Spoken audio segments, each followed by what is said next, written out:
Let's maul in the Central Committee. Let's cringe in the Central Committee. Let's bog in the Central Committee right now.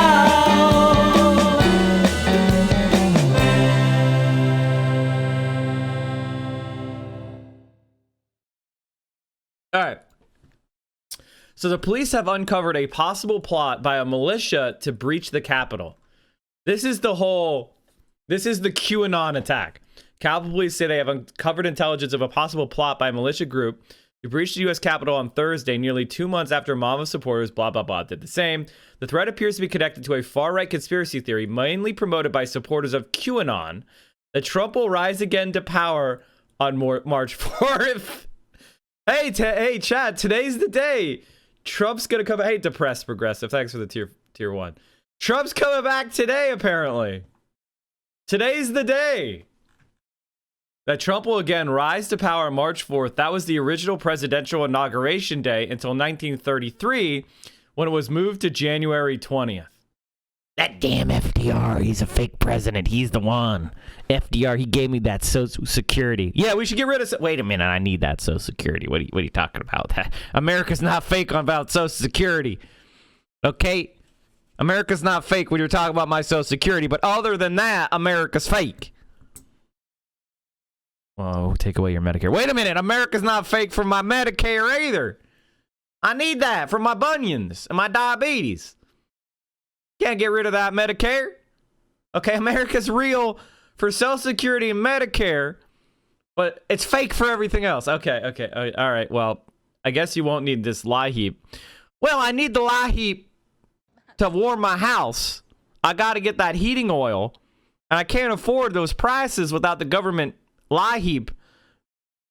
So I guess government's fake, except for lie heap, except for Social Security, and except for Medicare, okay? Other than that, America's fake. All right, well, I guess we won't need this internet connection you have.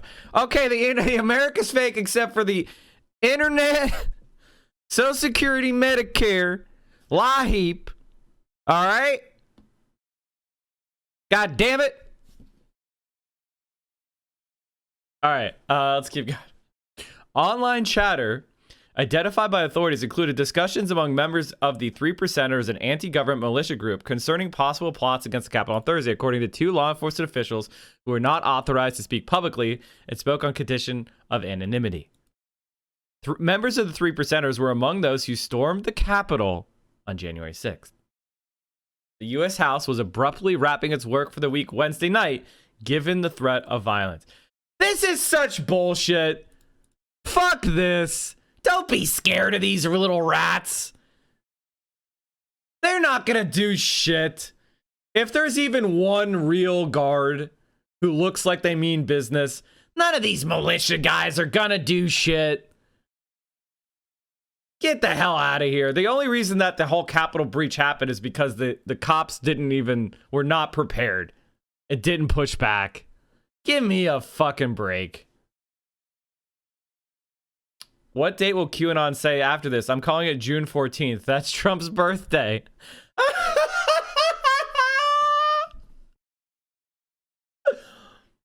Oh my god. I don't know. I kind of want to troll QAnoners after today. Nothing happens. For the dates March 4th through 6th by a militia group. In her testimony to a House panel, acting Capitol Police Chief Yoganananda Pittman said her investigators had collected some concerning intelligence, but declined to provide any details publicly, saying that it was a law enforcement sensitive and she would provide a private briefing for the subcommittee members.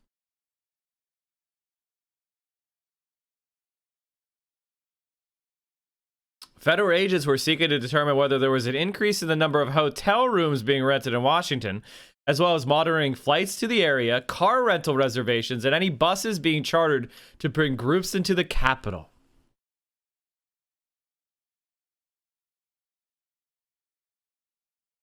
There has been a noticeable decline in online activity on some social media platforms surrounding efforts on March 4th, and there was already considerably less online chatter than during the lead up to January 6th, a day that Trump repeatedly had promoted for his rally. Okay, nice typo, AP, and encouraged thousands to come to the nation's capital. Several QAnon groups still operating on a social media messaging Telegram warned followers to stay away on March 4th, claiming it was a setup for Trump supporters. Wait a minute. Which is it? Is this going to be the real inauguration day, or is it a setup? I'm confused. Is America fake or not? I can't keep track. If there are groups out there planning and advertising events on or around March 4th, anywhere in the country, DC included, we strongly urge everyone to avoid them entirely, one Telegram user wrote last month, and a QAnon group that has more than 65,000 followers. There's also a very large fence in place around the U.S. Capitol. Also, thousands of accounts that promoted the January 6th event that led to the violent storm of the Capitol have been suspended by major tech companies. That's censorship. Use damn censors. You're trying to tell me we can't encourage violence against the Capitol? What do you mean? That's censorship. That's cancel culture. That's cancel culture right there. I am finally able to make my first DSA meeting next Thursday. I haven't been able to make it. My local chapter has put on because my schedule is pretty fucked, so I'm pretty excited. I hope it's fun. It might be a little boring. Who knows? We'll see what we'll report back. People are saying Q called March 4th a trap in 2018. Oh my God. I thought Trump was going to win. Why would March 4th be a trap in 2018? I'm so confused. I think they are definitely prepared for any threats that may come our way in the next couple of days, said Rep. Jennifer Wexton, who is one of several lawmakers briefed privately by the police. Wexton added that she still questioned the long-term security plan for the Capitol, and Pittman, the acting chief, said has not come up with proactive ways to fix the issues they had. That's so funny. All right, now we're going to watch something that is not so funny. How did white supremacists infiltrate the military?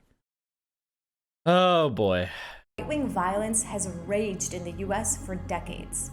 The white supremacists who carry out these attacks have often received military training, either because they're veterans or were trained by one. White supremacists have also infiltrated police departments across the country, bringing that worldview to their service.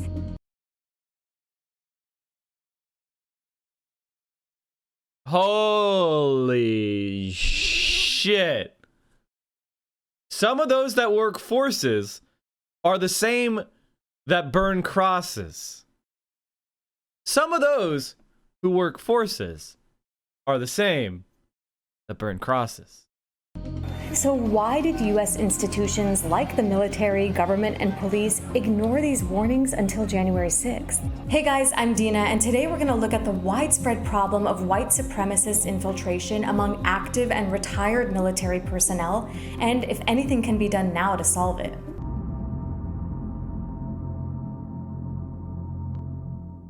As of January 25th, nearly 1 in 5 people who had been charged over their alleged involvement in the Capitol attack had at some point been part of the U.S. military.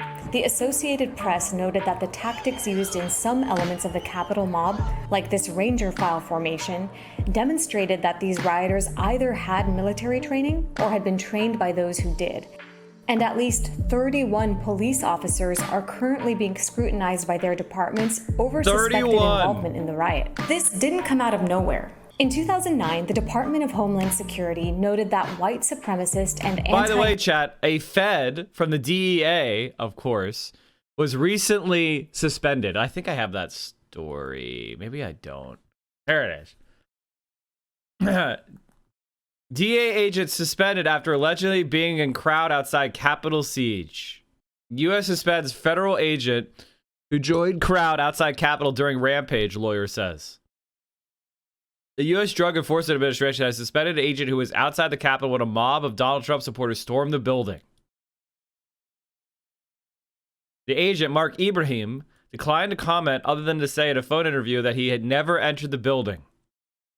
Who was off duty but carrying his service weapon at the time, was part of the crowd outside the Capitol as Trump supporters stormed the building. Ibrahim was outside the Capitol because it was, quote, an historic event. Ibrahim worked in a DEA office in the Los Angeles suburbs. Gaspari said he had turned in his resignation before January 6th, but withdrew it before it took effect. DEA officials learned Ibrahim had been outside the Capitol after he sent photographs from his phone to a group chat of fellow agents. The agency took his weapons and credentials while it decides how to proceed. Government militia groups. I'm sure all those other deliberately officers are target veterans totally to access anti. skills gained from military training and combat. DHS also reported that veterans of the wars in Iraq and Afghanistan specifically had become a major target of these white supremacist recruitment efforts. And in 2011, the Justice Department found that right-wing extremists are significantly more likely than other extremists to have military experience. Those with military experience were also twice as likely to hold a leadership position within a far-right group. Then there are concerns about compromised veterans in the police force. Policing is often a favored career choice among those who've served, with almost 20% of the police force made up of vets. Now, it's important to note that the vast majority of veterans are not white supremacists or right-wing extremists. But domestic terrorism, racist violence, and war have been linked together throughout U.S. history. Surges in violence by groups like the Ku Klux Klan strongly correlate with the aftermath of wars, not just among veterans, but civilians as well. We spoke with author Rafia Zakaria, who sees the current moment as an outgrowth of the so-called War on Terror. That during the War on Terror, there was no explicit reference to whiteness or white nationalism or the fact that all the wars that the U.S. was engaged in were against brown people, brown and black people, right? This racial component was becoming more and more entrenched in the way Americans thought of the foreigner or the other. And the attitude of viewing black and brown individuals as the other is seen in police departments as well. But I'll check it. In more than a dozen states, police officers have been found to have alleged connections to white supremacist groups. Research organizations have also found hundreds of law enforcement officials who are participating in racist, nativist, and sexist activity online. You fight for 2 decades against black and brown people as your enemy because you believe that they present a threat somehow to your homeland. And then, of course, you come back to your homeland and you're like, well, what are all these black and brown people doing here? I have to get rid of them. You know, I've fought this war to get rid of them. So I think that connection it's very integral. So by now you're probably wondering, why was this white supremacist infiltration ignored for so long in both the police and military? Well, for decades, the intelligence community had actually been warning about the dangers that right-wing radicalization poses and the potential for these groups to successfully infiltrate military and law enforcement. Even other military service members and police officers have reported seeing evidence of white supremacist ties among their colleagues. And Wait, check that out, chat. Some black officers say their departments ignored their white colleagues' radicalization.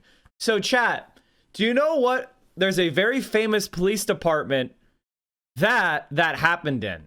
Do you know what department that was? I'll give you a hint. Can we get some DSA rats in the chat?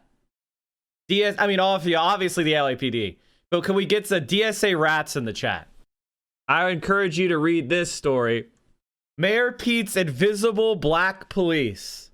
In January 2012, Pete Buttigieg stepped into South Bend, Indiana mayor's office after winning the city's first open mayoral election in 24 years. South Bend had 3 African Americans in visible, high-level, and public leadership position. Mayor's assistant Lynn Coleman, Fire Chief Howard Buchanan, and Police Chief Daryl Boykins. Within 3 months, all 3 would be gone. Boykins had served as a police officer in South Bend for 27 years before he was appointed as the city's first and today only black police chief in 2007. So we can get into this more, but I think most of you remember this. There was So a bunch of officers were recorded. It'll be a fun time when all white people are in charge. And also they made a whole bunch of racial slurs, but the tapes have been covered up by Pete Buttigieg. And in there, they talk about officers in the police department talk about how they were talking with Pete Buttigieg's donors about how they were going to get rid of the black officers in their department. And they referred to the chief by racial slurs. Use your imagination. And what ended up happening is exactly what they predicted would happen. The racist officers were promoted by Buttigieg, and the black police chief was fired. What happened to the white officers who were heard on the recordings? Captain Brian Young went on to lead the county's Special Victims Unit. Dave Wells became the commander of the county's drug unit. Tim Corbett, the county's homicide commander, ran for sheriff. And Steve Richmond retired and moved to Michigan. South Bend is like an onion. The more layers you peel away, the more you want to cry. Davin Hackett, former SP South Bend PD police officer. Infuriatingly, I had no way of finding out if the allegations of racist language on the tapes was actually true.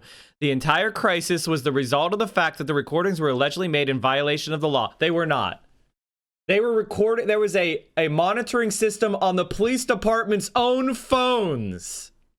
It'd be like you calling someone that says, your call may be recorded for customer service. And then you say a bunch of shit on it. And then when someone's like, you just said on a recording all this racist shit, you wiretapped me, is like, that would never fly anywhere else.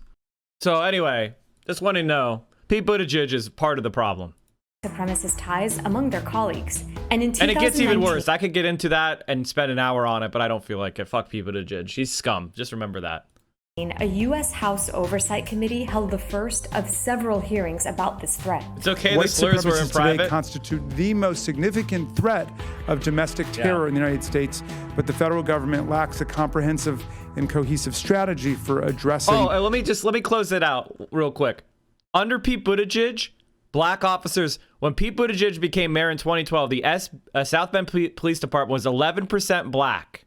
29 of 244 officers.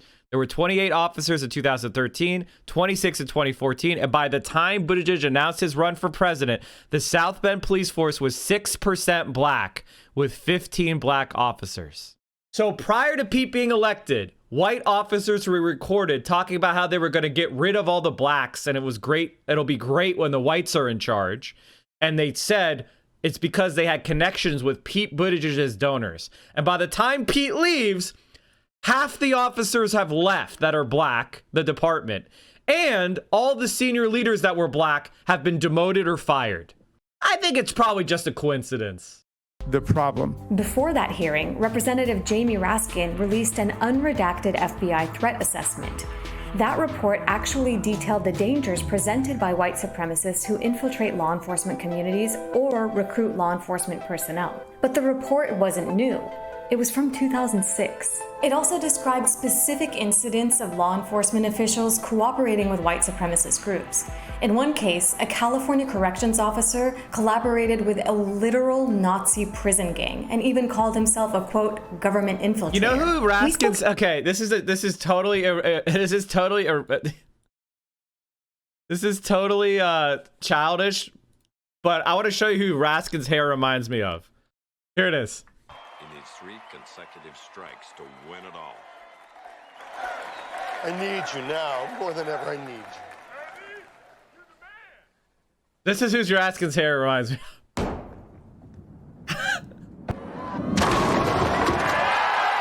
That's 2. There's 2. His second.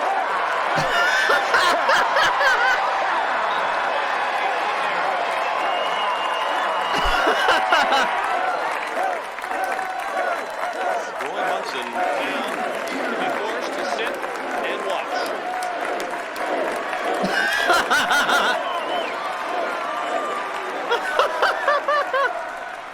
It has come down to this.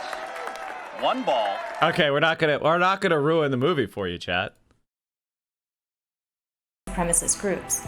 In one case, a California corrections officer collaborated with a literal Nazi prison gang and even called himself You want to a, see quote, how Kingpin ends? You got to watch the whole movie. government infiltrator. We spoke to Michael German, a former FBI agent and current fellow at the Brennan Center, about why this infiltration happens. You know, the applicant pool is infected with supporters of white supremacy and far-right militancy because our society is infected with it. Even as early as 1994, a House Armed Services Committee warned that several U.S. military bases were home to white supremacist activity. Just 1 year later, in 1995, this happened. About a third of the building has been blown away.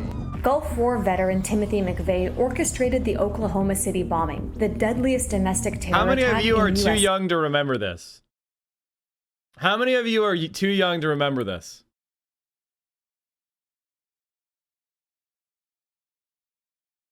history. McVeigh bombed a federal building with the intention of sparking an anti-government uprising. McVeigh had been involved in white power and militia movements for years, but those ties were ignored, and he was instead portrayed as a lone wolf.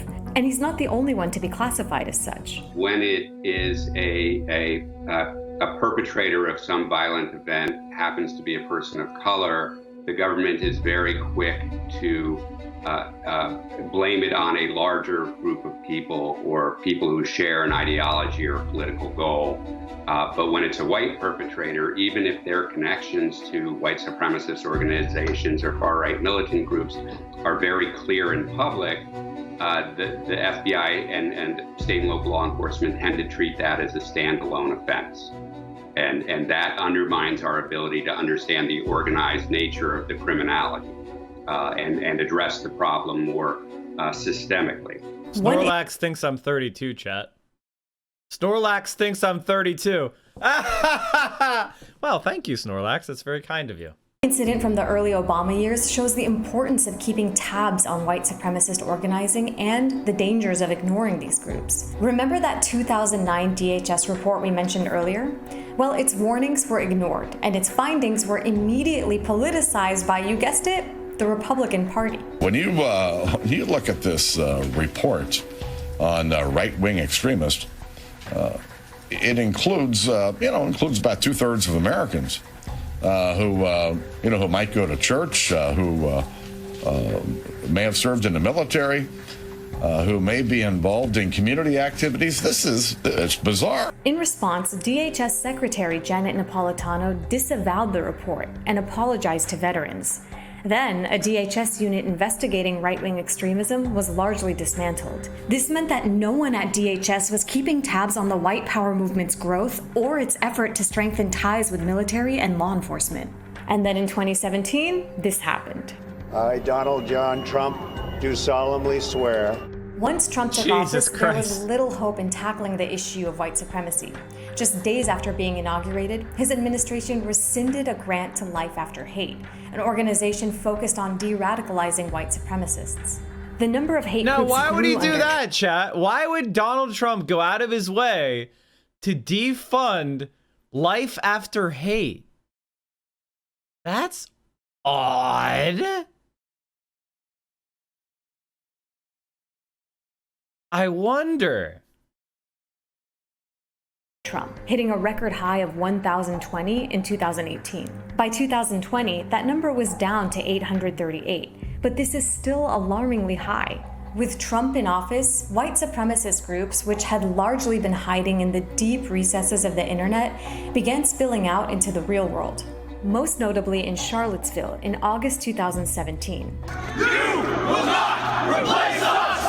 Then again at the Capitol on January 6th. The right-wing extremists who stormed the Capitol had been repeatedly incited by Trump and members of the Republican Party to reject the results of the 2020 election, and by extension, the votes from Black urban communities that ensured Trump's defeat. So what happens now? The military and law enforcement need to be more vigilant and consistent in screening potential recruits for white supremacist ties. They normally do some background investigations. It's just not clear that they're looking for this particular issue, right? This has been a problem in the military too. And whenever there's a problem, like you'll see now, the military will do a purge. But then when they're not meeting their recruiting numbers. Yeah, Zoomer conservatives are all fascist. Like, there is no conservative movement anymore. Like, the young Republicans are all fascist. They're all openly racist, and that's the way it is now. I think they're a smaller share of the population than, you know, conservatives and other generations. And it makes sense. Our generation is more left because of our material conditions. We don't have wealth. Like the millennial generation and the Zoomers, we don't have wealth. We don't have good prospects. You know, that's why the like birth rate is down. Because young people don't have the resources to start their own family. And when an entire generation doesn't have material resources, they're going to want change. And change typically is left. And the ones that aren't going towards the left, the fragment of our generation that's not going to the left, they go to hard right because they have the same material conditions we do. They just react in a reactionary hard right way, blaming immigrants and non-whites and Jews, etc. That's what Zoomer conservatives are like. And then they have what's really interesting is how the culture war is changing. Like in the 80s and 90s, I'm old enough to remember the old culture war. The old culture war from conservatives was that we degenerate Hollywood types were going to ruin the country with our porn and our violent video games. Now the culture war is the left is going to censor stuff because it's, you know, too offensive. So the conservatives, the same conservatives who talked about banning video games and porn, are now saying that the snowflakes are trying to get rid of our video games. It's hilarious. It's actually hilarious. You'll see those standards start to slip again. Don't forget that angry rap music. Yeah. When they were trying to ban fuck the police. This was old conservatives. I'll show you old conservatives. Hold on. Requires the Pentagon's annual workplace survey to ask service members if they've encountered white supremacy and racism. Michael German says that police departments can also root out right-wing extremists by simply listening to their colleagues. I think it's a mistake to assume that identifying these racist, white supremacists, and far-right militants in law enforcement is some Herculean task. The people who work with them on a daily basis, and that includes their fellow officers and FBI agents that often work hand in glove with local police agencies, know who the problems are. There's now a big debate over the best way to deal with the problem of white supremacy. Some are the same people who defended porn hip-hop are now trying to censor it? Not at all. Not at all. Lex Braddock, thanks for gifting 3 months in Tier 1 to Gay Lincoln. Advocating new domestic terror laws, while others are pushing back, saying that the legal tools to deal with white supremacy already exist. The attack on the Capitol brought all these issues to the fore, but it's important to remember that white supremacist violence isn't new, and everyday Americans have been dealing with it for a long time, both from explicitly racist groups and from implicitly racist institutions like the police. We have to understand that these groups were attacking communities all across the country, but those communities don't have the same political status as our members of Congress. And so we're seeing it now for the first time, but there have been communities that have been... This video has a massive blind spots. The FBI has talked about how it can't go after white supremacists and law enforcement because they're scared the Republican Party would consider it a political attack against them. Do you have an article on that? Suffering under this violence for a long time. Yes, we've talked about that, about the company tabs. Holy shit.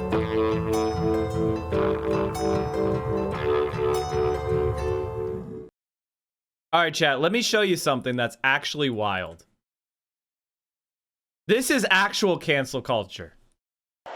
Y'all know what the motherfucking police trying to tell us backstage? They try to tell us what the fuck we can't play. Motherfuckers trying to tell us what the fuck we can't say. This the NWA. We do what the fuck we want to do. We say what the fuck we want to say. So everybody, put the middle fingers high in the sky. To the punk ass cop backstage.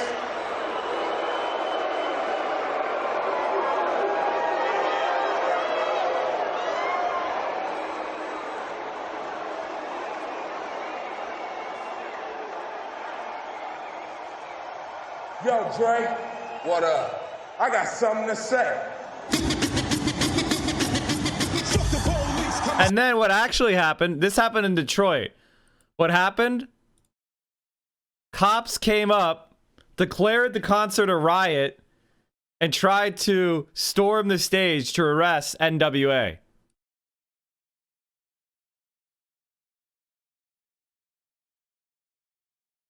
That actually happened. Where was the cancel culture then? Then they had the FBI sent them threatening letters. That was cancel culture. I wonder if Ben Shapiro would have a problem with that. That's weird. We do politics here every morning starting at 10 a.m. 10 a.m. Eastern, 7 a.m. Pacific. You can watch us here on Twitch. We're the morning guy. The morning politics guy. Politics Frogs in every single day. Same time, 10 a.m. Day in, day out. And we carry you through your morning and early afternoon politics needs. And if you need more, Mike from PA, we have a YouTube channel. We talked about suburbs, the My Pillow guy, Ted Cruz. We talked about DSA. Amazing. Making fun of Tim Pool. Amazing. Look at all of these amazing videos. Get in there, watch them. We have me on Twitter. You got to follow me on Twitter, chat. I'm at 20,614 subs. That means I got like 40 followers on Twitter in the last day. You can do better than that. You can do better than that. Go follow us on Twitter. And of course, join the Discord, where we have an incredible community of left-wing streamers. We have left-wing community. We talk about the stream. We talk about politics. There's gaming content. It's a really awesome, supportive place. Direct action, mutual aid. And you can just let off some steam. And also, you can help produce the show. One of the things I do is I look at the links that are put into the news content suggestions chat room on the Discord. Join the Discord, come hang out, and maybe what you want me to talk about will be part of the next show.